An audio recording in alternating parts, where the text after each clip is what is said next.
My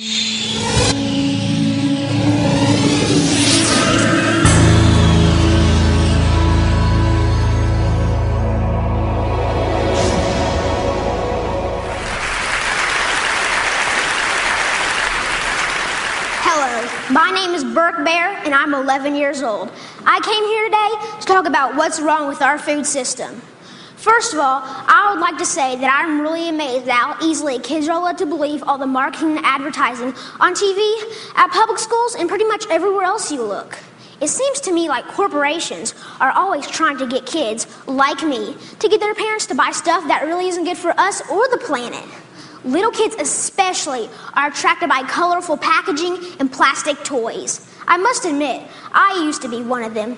I also used to think that all of our food came from these happy little farms where pigs rolled in mud and cows grazed on grass all day. What I discovered was this is not true. I began to look into this stuff on the internet, in books, and in documentary films, in my travels with my family. I discovered the dark side of the industrialized food system. First, there's genetically engineered seeds and organisms. That is when a seed is manipulated in a laboratory to do something not intended by nature, like taking the DNA of a fish and putting it into the DNA of a tomato. Yuck. Don't get me wrong. I like fish and tomatoes, but this is just creepy. The seeds are then planted, then grown. The food they produce has been proven to cause cancer and other problems in lab animals. And people have been eating food produced this way since the 1990s, and most folks don't even know they exist. Did you know rats that genetically engineered corn had developed signs of liver and kidney toxicity? These include kidney inflammation and lesions and decreased kidney weight. Yet almost all the corn we eat has been altered genetically in some way. And let me tell you, corn isn't everything. And don't even get me started on the confined animal feeding operations called CAFOs. Conventional farmers use chemical fertilizers made from fossil fuels that they mix with the dirt to make plants grow.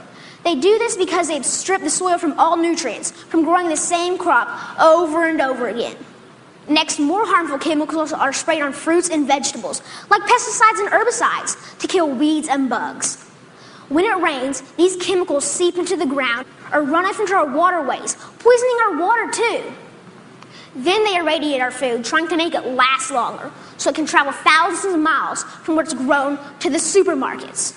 So I asked myself, how can I change? How can I change these things? This is what I found out. I discovered that there's a movement for a better way. Now, a while back, I wanted to be an NFL football player. I decided that I'd rather be an organic farmer instead. That way...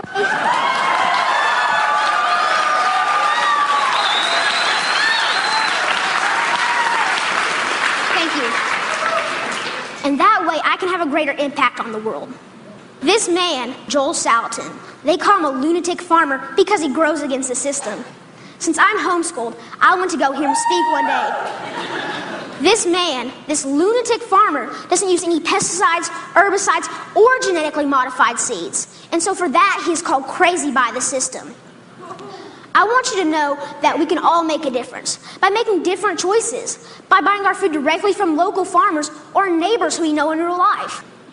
Some people say organic or local food is more expensive, but is it really? With all these things I've been learning about the food system, it seems to me that we can either pay the farmer or we can pay the hospital.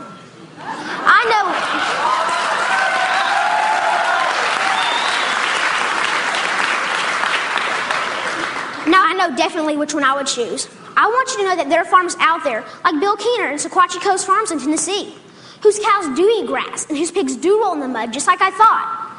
Sometimes I go to Bill's farm and volunteer so I can see up close and personal where the meat I eat comes from. I want you to know that I believe kids will eat fresh vegetables and good food if they know more about it and where it really comes from. I want you to know that there are farmers markets in every community popping up. I want you to know that me and my brother and sister actually like eating baked kale chips. I try to share this everywhere I go. Not too long ago, my uncle said that he offered my 6-year-old cousin cereal. He asked if he wanted organic toasted O's or the sugar-coated flakes. You know, the one with the big striped cartoon character on the front. My little cousin told his dad that he would rather have the organic toasted O cereal because Burke said he shouldn't eat sparkly cereal. And that, my friends, is how we can make a difference, one kid at a time.